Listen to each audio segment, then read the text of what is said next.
오늘 제목 한번 크게 읽어보겠습니다. 시작.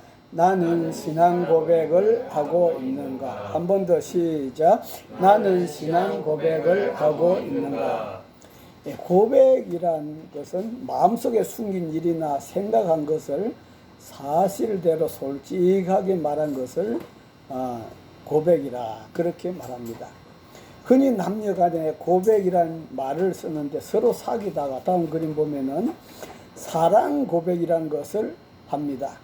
그래서 남녀간의 사랑 고백은 결혼해서 같이 살자 하는 그런 뜻을 가지고 있는 것을 볼 수가 있습니다. 그리고 천주교에서도 고해성사라고 하는 말을 쓰는데 인간은 죄인이기 때문에 하나님께 직접 기도하지 못하고 죄를 용서받기 위해서 신부에게 가서 죄를 숨김없이 밝혀서 죄를 용서받는 것을 고해성사라 그렇게 말합니다. 우리 구약시대에는 백성들이 직접 하나님께 나가지 못했습니다. 그래서 제사장이 대신해서 제사를 드려 주어서 그렇게 죄 용서를 받았습니다. 그러나 예수님이 오신 이후에는 다음 그림 보시면 신약시대에는 그럴 필요가 없었습니다. 왜? 예수님이 길을 만들어 두었기 때문이다 하는 그런 말씀이에요. 이 십자가에서 예수님 죽으실 때 다음 그림 보시면은 하나님과 인간 사이를 가로막는 휘장이 예수님 십자가에 죽으실 때 위에서부터 아래로 찢어졌습니다. 이제 하나님께로 가는 길이 열렸다 하는 그런 말씀이에요. 그래서 다음 말씀 보시면은 시작. 이에 성소 휘장이 위로부터 아래까지 찢어져 둘이 되니라. 이렇게 함으로 말미암아 천국으로 가는 길이 열려졌습니다. 그래서 예수님 말씀하시기를 다음 말씀도 시작. 예수께서 이르시되 내가 곧 길이요 진리요 생명이니 나로 말미암지 않고는 아버지께로 올 자가 없느니라. 아멘. 예수님 자신이 하나님 나라로 가는 길이다. 이제 길을 열어놓으시고 내가 길이다. 나로 말미암지 않고는 아버지께로 올 자가 없다 라고 말씀했습니다. 그리고 저와 여러분은 각자가 이제 구약시대 제사장과 같은 사람입니다. 저와 여러분 제사장이다. 한번 따라할까요? 나는 제사장입니다. 나는 제사장입니다. 다음 말씀 보면은 시작. 그러나 너희는 택하신 족속이요 왕같은 제사장이요 거룩한 나라요 그의 소유된 백성이니 이는 너희를 어두운 데서 불러내어 그의 기이한 빛에 들어가게 하시니 아름다운 선지하게 하시니라. 아멘. 제사장은 하나님 앞에 가서 직접 기도하는 그런 자격을 갖고 있습니다. 그렇기 때문에 오늘도 저와 여러분을 너희는 택하신 족속이요 왕 같은 제사장들이라 라고 그렇게 말씀합니다. 그러므로 저와 여러분 하나님 앞에 신부에게 목사님의 고해성사 안 해도 하나님 앞에 직접 나아가서 기도할 수 있는 자격이 됐다 하는 그런 말씀입니다.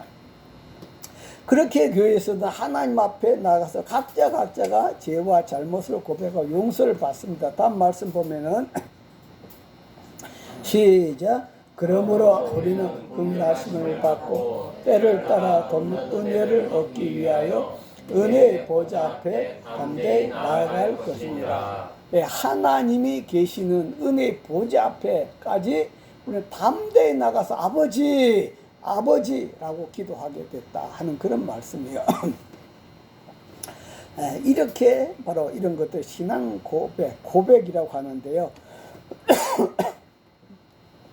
오늘 말씀은 예수님이 계곡이 있는 산으로 휴가를 가셨습니다.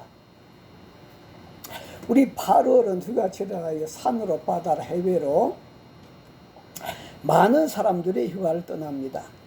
예수님도 제자들을 데리고 휴가를 가셨는데 어디로 가셨는가 하니까 다음 그림 보시면은 바로 가이사랴 빌립보라고 하는 곳으로 예수님이 휴가를 가셨습니다. 이 가이사랴 빌립보는 갈릴리 호수에서 북쪽 약 40km 지점에 저 위에 있습니다. 그리고 그 헬몬산 기슭에 약 345m에 위치한 아름답고 조용한 그런 마을입니다. 우리 계양산이 강화도를 제외하면 인천에서는 가장 높은 산이라고 합니다. 그래서 계양산이 394m라고 합니다. 그러니까 가이사라는 345m니까 계양산보다 약 50m 낮은 그런 산이라고 보면 됩니다. 다음 그림 보시면 이 마을은 원래는 조그만 그런 마을이었는데 헤롯 대왕의 아들 헤롯 빌립에 의해서 확장되어졌습니다. 우리 헤롯 대왕은 우리가 잘 알잖아요. 예수님 태어났을 때 왕이 헤롯 대왕입니다. 그는 예수님을 죽일 거라고 2살 이하의 아이들을 다 죽였던 그런 왕입니다. 그런데 그의 아들 헤롯 빌립이 이 지역을 통치했습니다. 당시 이 지역은 로마의 통치하에 있었기 때문에 로마 황제 가이사 디베로 가이사의 이름을 따가지고 이 지역의 이름을 가이사라라 그렇게 지었습니다. 그리고 자기 이름이 빌립이잖아요. 헤롯 빌립. 그래서 자기 이름을 추가해서 그래서 가이사라 빌립보라 하는 그런 이름으로 지었던 것이 예수님 시대 때 그대로 부르게 되었습니다. 이곳 주민들은 대부분이 이방인입니다. 그리고 우상, 잡신을 섬기고 있었습니다. 이것은 아주 참 공기도 좋고 헬몬산으로부터 맑은 물들이 흘러나오기 때문에 휴가지로서 참 좋은 장소였습니다. 그러면 예수님이 왜 제자들을 데리고 이곳까지 휴가를 오셨을까? 성경에 보면 예수님이 그곳 주민들을 전도한다든지 병자를 고쳐준다든지 그런 사역을 하러 오신 것이 아닙니다. 제자들을 이곳까지 12명을 데려온 것은 바로 예수님이 공생의 중간을 결산하시고 이제 본격적으로 예수님 십자가를 져야 되는데 다음 그림 보시면은 이제 제자들을 훈련시켜 갖고 당신에 대한 바른 신앙 고백을 하도록 하기 위해서 예수님이 이 자리에 들어왔다. 예수님 누구냐 이거죠. 3년 동안 따라다녔지만 예수님 누군지 모르면 안 된다 이 말이야.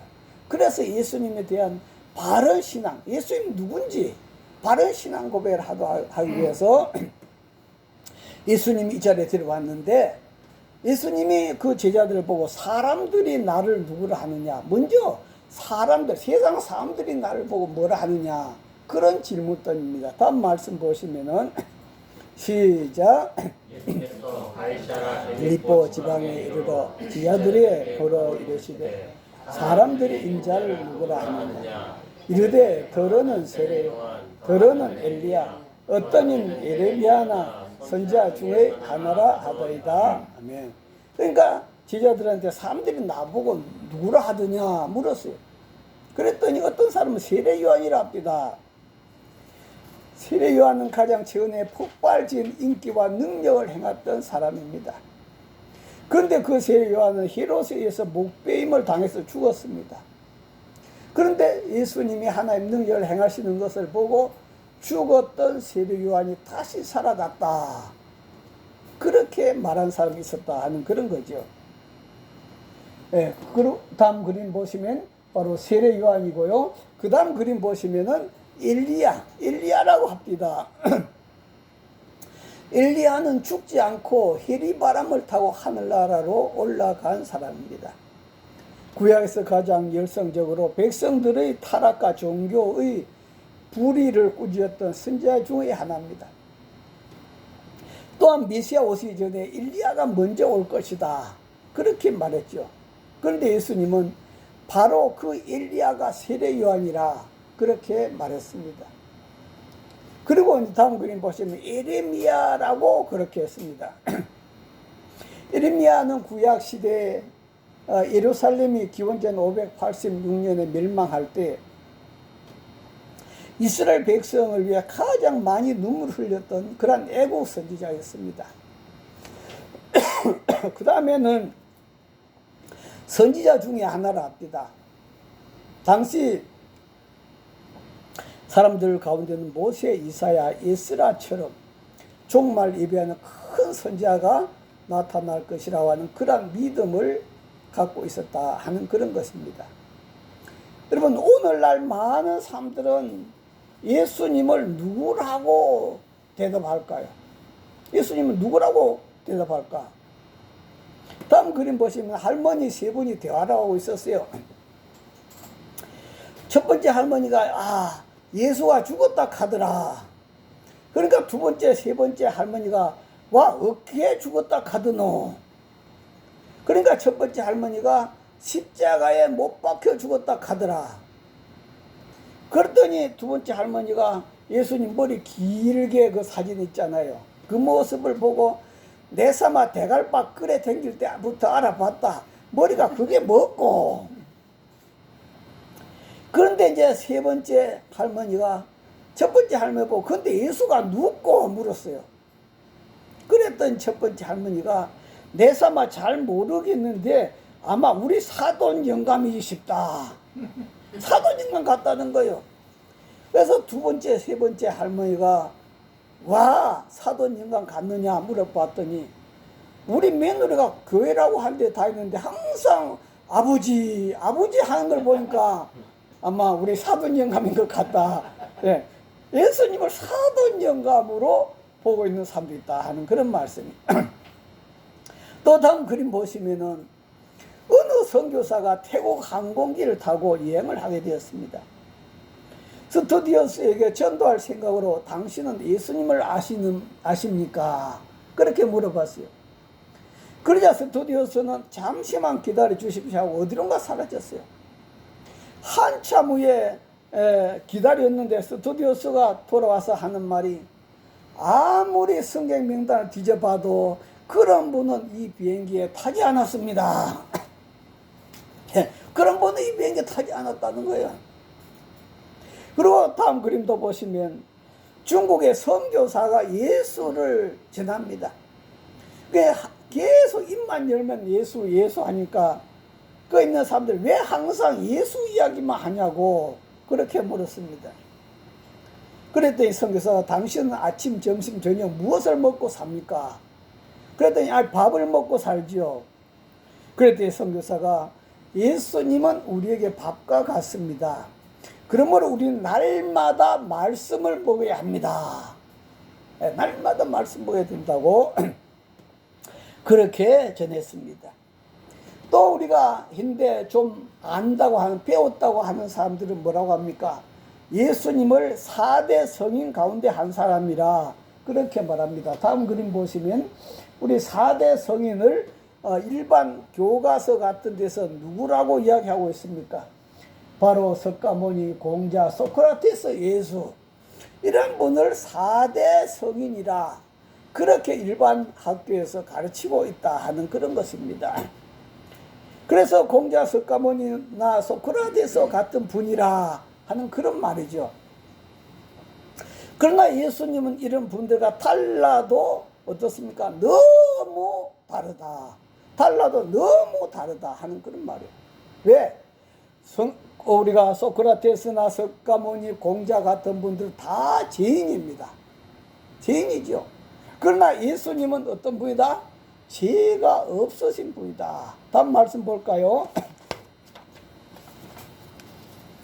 시작. 우리에게 있는 대지사장은 우리 연약함을 못하실 이가 아니요 모든 일에 우리와 똑같이 시험을 받은 자로 돼 죄는 없으시니라. 예, 공자, 석가, 소크라테스 참 훌륭한 분입니다만도 다 그분들은 죄가 있습니다. 자기들 죄 때문에 다 죽었습니다. 그러나 예수님은 뭐가 없으시다? 죄가 없으시다. 비교가 할 수 없다 하는 그런, 이 세상에 죄 없는 분이 어디 있습니까? 오직 예수님만 죄 없는 분이다. 뿐만 아니라 다음 그림 보시면은 우리가 이것은 공자 무덤인데요. 그들은 다 무덤이 있습니다. 무덤이 있지만도 예수님 무덤은 살아났습니다. 텅텅 비어 있습니다. 그래서 다음 말씀 보시면은 시작. 이는 그들께서 죽은 자 가운데서 다시 살아나셨음에 다시 죽지 아니하시고 사망이 다시 그를 주장하지 못할 줄 알미로라. 하심이라. 아멘. 그리스도께서 죽은 자 가운데서 다시 살아나셨습니다. 할렐루야. 그래서 예수님에게는 죽음이, 사망이 다시 그를 주장하지 못한다, 지배하지 못한다 하는 그런 말씀이에요. 예수님 다시 살아났습니다. 바로 사망 권세 깨뜨리고 이기셨다 하는 그런 말씀이에요. 그러나 우리가 다른 성인들은 전부 다 무덤 속에 다 썩어서, 그죠? 우리가 참 석가모니 같은 경우는 머리카락 하나 갖다 놓고 절을 만들어 놓고, 여기 석가모니 머리카락이 있는 절이라고, 이빨 하나 갖다 놓고 여기는 석가모니 이빨이 있는 곳이라고 참 그렇게 선진하고 있습니다만, 그러나 예수님은 다시 살아났습니다. 사망 권세가 그를 지배하지 못합니다. 할렐루야. 세 번째는 그들은 다 죽어서 지금 존재하지 않습니다. 다 죽어서 없지요. 어디 존재합니까? 그러나 예수님은 지금도 살아 계십니다. 할렐루야. 다음 말씀 볼까요? 시작. 그러므로 자기를 힘입어 하나님께 나아간 자들을 온전히 구원하실 수 있으니 이는 그가 항상 살아서 그들을 위하여 간구하시니라. 아멘. 그가 항상 살아 계셔서 우리를 위해서 기도하고 계신다. 항상 지금도 살아 계시기 때문에 우리는 살아 계신 예수님 하나님께 예배 드리는 겁니다. 할렐루야. 그렇기 때문에 바로 세상 사람들은 이상하게 예수님을 본다 할지라도 이렇게 예수님은 그분들과 다르다 하는 그런 말씀이에요. 그러면 여러분은 예수님을 누구라고 합니까? 주는 것도시요 살아계신 하나님 아들입니다. 여러분에게 예수님 누구신가요? 하는 것이죠. 다음 말씀 보면은 시작. 이르시되 너희는 나를 누구라 하느냐. 참 중요한 겁니다. 내가 예수님을 누구라냐? 훌륭한 선생님이라고 하느냐? 또 사돈이라고 하느냐? 또 성자라고 하느냐? 참 대단한 그 고백이 엄청나게 중요하다 하는 그런 거지요. 정말 여러분 그 고백에 따라서 그분을 위해서 그분에게 내 인생을 다 맡길 수 있는 분인가 하는 말씀이에요.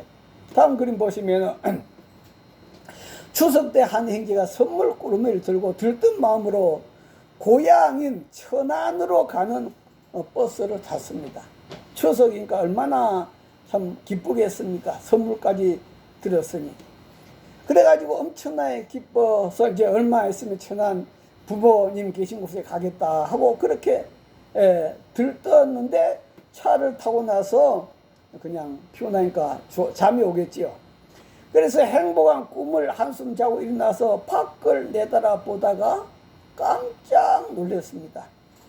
왜냐면은 이 버스가 경부고속도로를 가야 천안을 가는데 경부고속도로로 가지 않고 영동고속도로 강릉 방향으로 달려가고 있었기 때문이었습니다. 그래서 이 형제들은 순간 버스를 잘못 탔다는 생각이 들어서 기사 아저씨한테 아저씨 내가 버스를 잘못 탔습니다. 천안 가야 하는데 강릉에 버스를 탄 것 같습니다. 그러니까 어떻게 해서든지 다음 휴게소 내려줄 수 없습니까? 라고 그렇게 했습니다.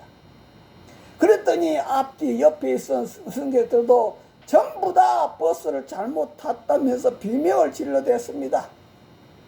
아니 한두 명도 아니고 그 많은 사람들이 전부 버스를 잘못 탔다고 비명을 질러대니까 운전기사는 차를 급하게 정차한 후에 운전기사가 내려가서 차를 살펴보면서 놀랐습니다. 왜냐면은 그 강릉 가는 버스 기사가 천안으로 가는 버스를 몰고 와버렸다. 그런 말씀이에요. 네. 그때 운전사는 내가 잘못했습니다. 용서해 주십시오. 라고 그렇게 용서를 빌었습니다. 그렇습니다. 정말 우리가 예수님을 누구라고 고백하냐에 따라서 그분이 나를 천국으로 인도해 주실 수 있는 분인가? 만약 그렇지 않다면 우리는 빨리 내려서 다른 버스, 천국 가는 버스를 갈아타야 되는 줄 믿습니다. 할렐루야. 그래서 많은 분이 그 불교 석가모니를 쫓아가다가 정말로 석가모니가 나를 천국 가는 버스로 인도해 줄 것인지 쫓아가다가 내려가지고 다시 예수님 운전하시는 버스로 갈아타는 사람들 얼마나 많으냐 하는 그런 말씀입니다. 다음 그림 보시면 한 개파관 목사가 실곡길을 걷다가 아름다운, 엄청나게 아름다운 집에 그렇게 당도했습니다. 너무 아름다웠어요. 그런데 그 목사님은 그 집이 정말로 그리스도인 가정인지 아닌지 생각이 들어서 문을 두드렸습니다. 여보세요, 여보세요, 계십니까? 그러자 한 여인이 나타났습니다. 부인 댁에 예수님이 살고 계신가요? 물었습니다. 그랬더니 그 여주인은 대답을 하지 못했습니다. 목사님 다시 부인 댁에 예수님이 살고 계신가요? 물었습니다. 그러나 여주인은 대답하지 못했습니다. 그날 밤 남편에게 그날 있었던 이야기를 했습니다. 그랬더니 남편은 아니 우리가 교회 다닌다고 말하지 않았어. 아니 그분은 그걸 묻지 않고 예수님이 우리 집에 사시느냐 물었단 말이에요. 아니 우리가 교회 다니면서 헌금도 하고 있다고 이야기하지. 아니요, 그런 것도 묻지 않았어요. 우리 집에 예수님이 사시는 것만 물었단 말이에요. 정말로 그렇습니다. 여러분 집에 예수님이 없으면은 그 집은 어떤 집인가? 텅 빈 집이다 하는 그런 말씀이에요. 다음 말씀 볼까요? 시작. 내가 그리스도와 함께 십자가에 못 박혔나니 그런즉 이제는 내가 사는 것이 아니요 오직 내 안에 그리스도께서 사시는 것이라. 이제 내가 육체 가운데 사는 것은 나를 사랑하사 나를 위하여 자기 자신을 버리신 하나님 아들을 믿는 믿음 안에서 사는 것이라. 내가 그리스도와 함께 십자가에 못 박혔나니 그런즉 이제는 내가 사는 것이 아니고 오직 내 안에 누가 살고 계신다? 예수 그리스도께서 살고 계십니다. 할렐루야. 여러분이 아무리 잘생기고 아무리 미스 코리아 뭐 근육질이라 한다 할지라도 그 속에 예수님이 계시지 않으면 그 집은 텅텅 빈 집이다 하는 그런 거죠. 아무리 집을 아름다운 비싼 것으로 장식을 한다 할지라도 그 집에 예수님이 없다면 그 집은 텅텅 빈 집입니다. 오늘 저와 여러분이라고 하는 이 집 안에 예수님을 나의 구주, 나의 영생이신 구주 예수님을 모시고 늘 살아가시기를 바랍니다. 할렐루야. 또 다음 그림 보시면은 한 신학자가 사업을 하다가 실패해서 비관에 빠졌습니다. 목사님을 찾아가서 이제 아무것도 없다고 한탄했습니다. 목사님이 남은 것이 조금도 없어. 아직 집과 재산 조금 있지만도 불안간에 차압을 당하면 없어질 것입니다. 그 외에 또 없어. 아내와 자식은 있습니다만 사업에는 별로 도움이 안 됩니다. 그 외에는요. 친구 몇 명이 있습니다만도 제가 망한 후에는 친구들이 다 멀리합니다. 그 외에 또 없습니까? 몸에 입은 옷밖에 없습니다. 그 외에는요. 제 몸뚱아리가 남아 있습니다. 또 없어. 한참 생각을 하다가 힘없이 대답했습니다. 아무것도 없습니다. 이때 목사님은 큰 소리로 물었습니다. 정말 당신 안에 예수 없어? 정말 당신 안에 예수 없어? 이 물음에 그는 정신을 차리고 생각해 보니까 자기가 예수 믿는다는 사실조차 잊고 있었더라 하는 것입니다. 그죠? 정말로 예수님이 자기 주인이 돼야 되는데 그 주인인 예수님을 잊고 살아갔더라 하는 그런 말씀이에요. 여러분 고백이라고 하는 건 두 종류가 있습니다. 다음 그림 보시면요. 두 사람이 연애할 때 사랑한다 하는 그 고백, 당신께 나의 모든 삶을 맡길 수 있으니까 이제 결혼해서 같이 살자 하는 그런 고백이잖아요. 자, 그런 고백인데 오늘 다음 그림 보시면요, 남자들이 그 여자들한테 고백을 잘 하지 못한대요. 그래서 왜 고백을 하지 못하는가 하니까 뭐라고 했어요? 다음 보니까 차일까봐, 첫 번째도 차일까봐, 두 번째도 차일까봐, 세 번째도 차일까봐, 네 번째도 차일까봐, 다섯 번째 차일까봐, 그래서 사랑 고백을 하지 못한다. 신성태와 전유진의 고백할까 말까라고 하는 그런 노래 가사가 있는데요. 그 노래 가사에도 보면 사실은 널 좋아해, 말하고 싶어. 고백할까 말까 고백하다가 막상 네 앞에선 자꾸 딴소리만 해. 고백할까 말까 또 망설이 나. 그렇게 많이 티를 냈는데 티를 낸 거 하나도 왜 모르는데 그 많은 시그널, 그 많은 리액션 바보니? 왜 그리 눈치 없니? 혹시나 다른 썸을 타고 있는 걸까? 더 늦기 전에 나 사실은 널 좋아해 말하고 싶어. 고백할까 말까 고민하다가 막상 네 앞에선 자꾸 딴소리만 해. 고백할까 말까 또 망설이 나. 여러분, 예수님 안에서는 이렇게 해서는 안 된다 이 말이요. 고백을 해야 됩니다. 할렐루야. 시몬 베드로는 어떻게 고백했을까요? 다음 말씀 보면 시작. 시몬 베드로가 대답하여 이르되 주는 그리스도시요 살아계신 하나님 아들이시니이다. 예수께서 대답하여 이르시되 바요나 시몬아 네가 복이 있도다. 이를 네게 알게 하니는 혈육이 아니요 하늘에 계신 내 아버지시니라. 아멘. 예, 시몬 베드로는 담대하게 고백했습니다. 그죠? 차일까봐, 예수님께 차일까봐 그렇게 걱정 안 했어요. 주는 그리스도시요 살아계신 하나님 아들입니다. 할렐루야. 자, 우리도 이 고백해 봅시다. 주는 그리스도시요 살아계신 하나님 아들입니다. 그런데 예수님 찾을까요? 안 찾습니다. 예수님이 너무너무 기뻐했습니다. 바요나 시몬아, 그 고백을 한 너가 복이 있도다. 복이 있도다. 그렇게 하고 나서 그 고백을 들으시고 그 다음 말씀 보니까 시작. 또 내가 내게 이르노니 너는 베드로라. 내가 이 반석 위에 내 교회를 세우리니 음부의 권세가 이지 못하리라. 아멘. 그 베드로 주는 그릇이시오 살아계신 하나님 아들입니다. 그 고백 위에다가 예수님이 내 교회를 세우리라. 오늘날 교회가 바로 이 고백 위에 세워진 겁니다. 네, 그렇게 해서 바로 이 고백을 하게 됐고요.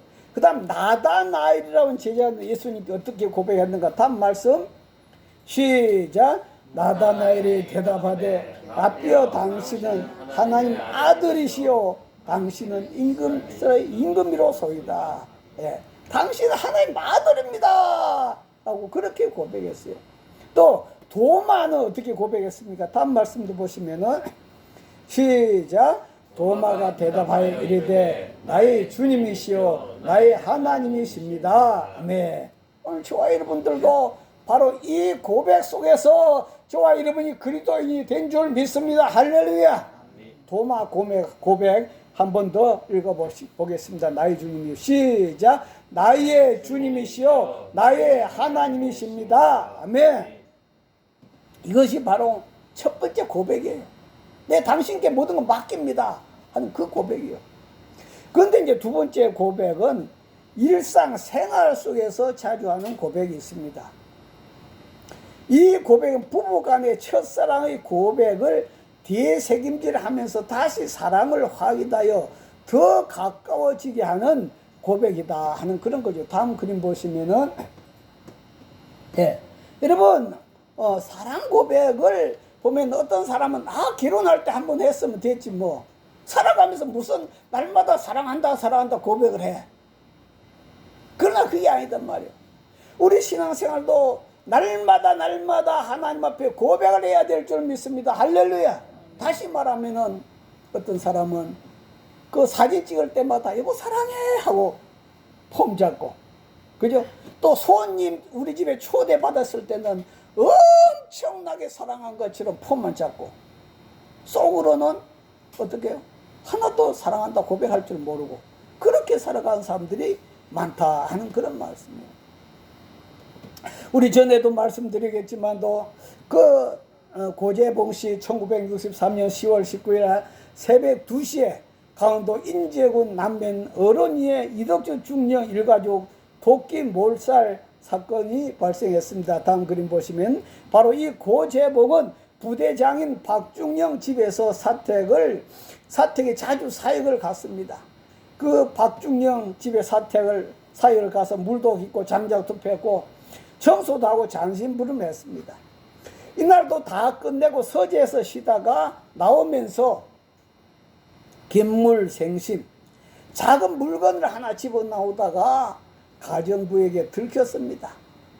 그러고 나서 모든 도난 사건의 주범으로 몰려갔고 바로 7개월 감옥 생활을 하게 됩니다. 이는 7개월 동안 감옥 생활을 하면서 일을 갑니다. 그가 감옥에 나와서 무참히 죽였는데, 근데 그때 박중령은 이미 이사 가버리고 이덕주 중령이 와서 살다가 당한 것이다 하는 그런 말씀이에요. 자, 그가 사형 선고를 받고 감옥에 있을 때 끈질기게 목사님 한 분이 전도를 합니다. 성경책 쪽복음 주면은 그거 찢어가지고 화장실 가가지고 빈 닦는 데 쓰고 그렇게 찢어버렸던 그거였습니다. 그러다가 어느 날 요한복음 3장 16절이 자기 눈에 들어오게 되었습니다. 그 위에 그는 신약 성경을 5번 읽게 됩니다. 그리고 찬송도 인내하신 구세주여 내 말 들으사 죄인 오라 하실 때 날 불러주소서. 그 찬송을 부르면서 눈물과 기도로 그는 하나님 의지하면서 주님 사랑합니다 사랑합니다 고백하게 됩니다. 수임번호 5000번.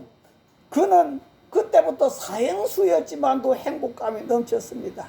그러다 보니까 나중에는 일반 감옥에 들어가게 된 것입니다.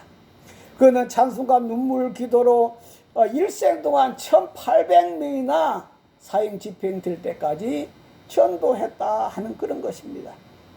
그는 사형 직전에 마지막으로 하고 싶은 말이 뭐냐고 물었습니다.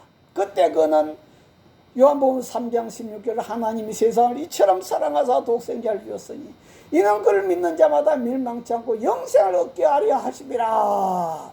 그 말씀을 이어댔습니다.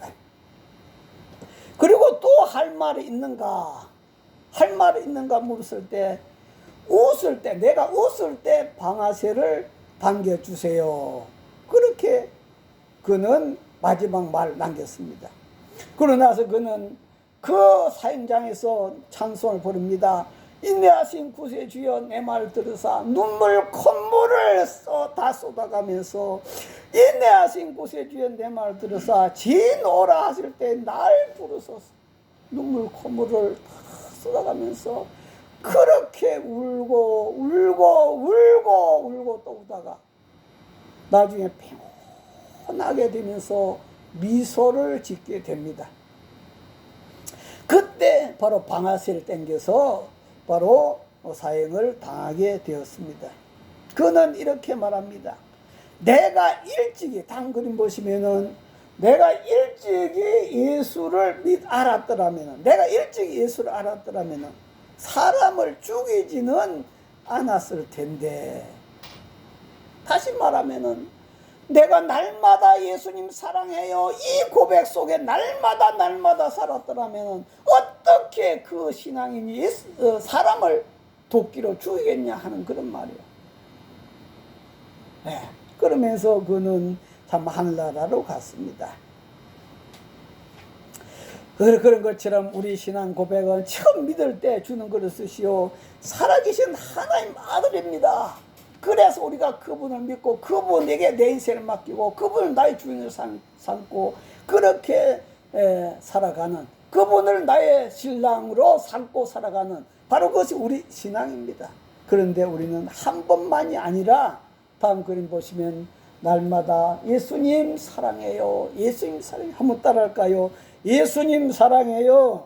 예수님 사랑해요. 예수님 사랑해요. 예수님 사랑해요. 다음 그림도 보시면은 예수님 고마워요. 예수님 고마워요. 예수님 감사해요. 예수님 감사해요. 저와 여러분 속에서 날마다 주님 사랑합니다. 주님 감사합니다. 날마다 이 고백 속에서 여러분 주님과 함께 살아가는 그러한 신앙 고백하며 살아가는 저와 여러분 다 되시기를 주의 이름으로 축원합니다. 할렐루야. 우리 주여 세무로 동서로 기도하겠습니다.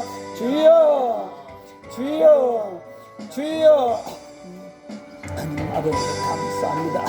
오늘도 우리 사랑하시고 아버지 하나님도 주여 사랑합니다. 예수님 사랑합니다. 예수님 감사합니다. 예수님이 나의 주인이십니다. 예수님께 내 인생을 다 맡깁니다.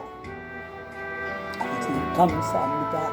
오늘도 하나님 아버지 우리 가는 길을 잘 보게 하여 주시옵소서.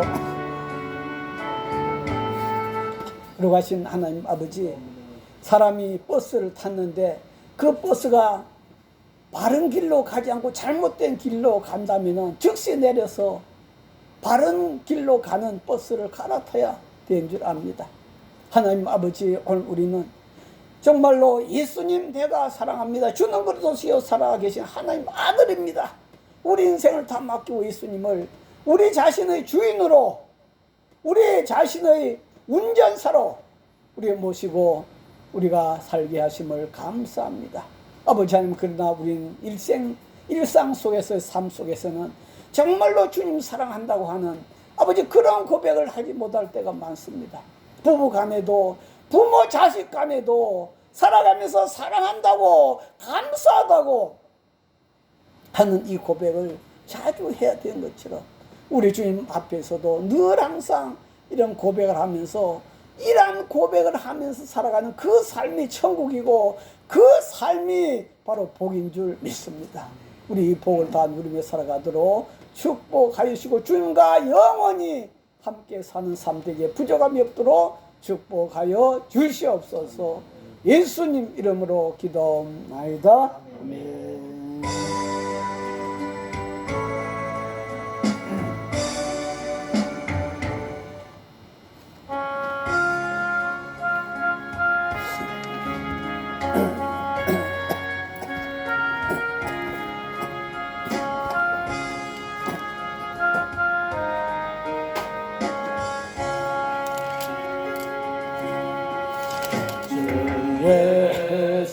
예수보다도 귀한 것은 없네. 이 세상 무기와 바꿀 수 없네. 영접을 해대신 돌아가신 그 놀라운 사랑 세상 즐거움 다 버리고 세상 자랑 다 버렸네. 주 예수보다 더 귀한 것은 없네. 예수밖에 없네. 주 예수보다 더 귀한 것은 없네. 이 세상 명예와 바꿀 수 없네. 이전해 즐기던 세상 일로 주 사랑하는 마음 빼지 못해. 세상 즐거움 다 버리고 세상 세상 자랑도 버렸네.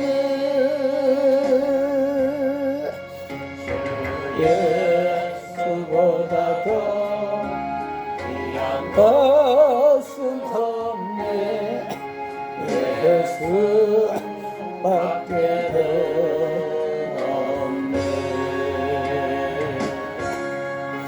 주 예수보다 더 귀한 것은 없네. 이 세상 행복과 바꿀 수 없네. 유혹과 핍박이 몰려와도 섬기는 내 맘 변치 않아. 세상 즐거움 다 버리고 세상 자랑도 버렸네. 주 예수보다 더 귀한 것은 없네. 예수밖에 없네. 하나님 아버지 감사합니다. 하나님 아버지 사랑합니다. 예수님 사랑합니다. 예수님 감사합니다. 오늘도 저희들 하여금 이렇게 아버지 앞에 와서 예배 드릴 수 있는 이 축복을 허락해 주셔서 감사합니다. 하나님 아버지만을 교회에 소속된 우리 성도들 아버지의 참석하지 못한 자들에게도 주님 찾아가서 큰 은혜의 허락하여 주시옵시고 어루만져 주시옵소서. 아버지 앞에 감사하며 오늘도 예배 예물 올려드립니다. 이팔성 장로님 감사물 드렸습니다. 손보희 권사님 감사물 드렸습니다.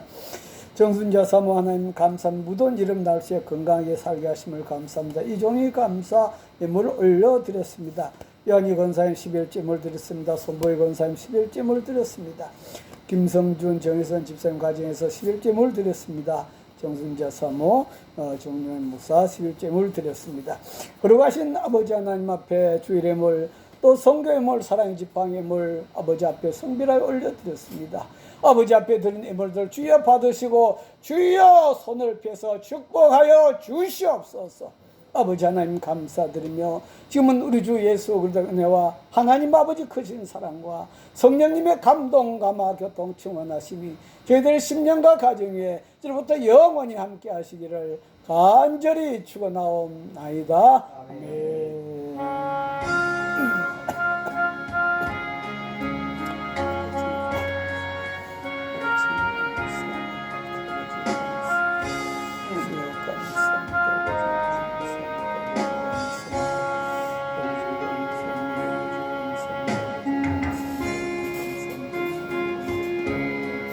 예배 마쳤습니다. 하나님께 감사의 박수 올려드리겠습니다. 우리 예수님 사랑합니다. 크게 외칩니다. 시작. 예수님 사랑합니다. 예, 감사합니다.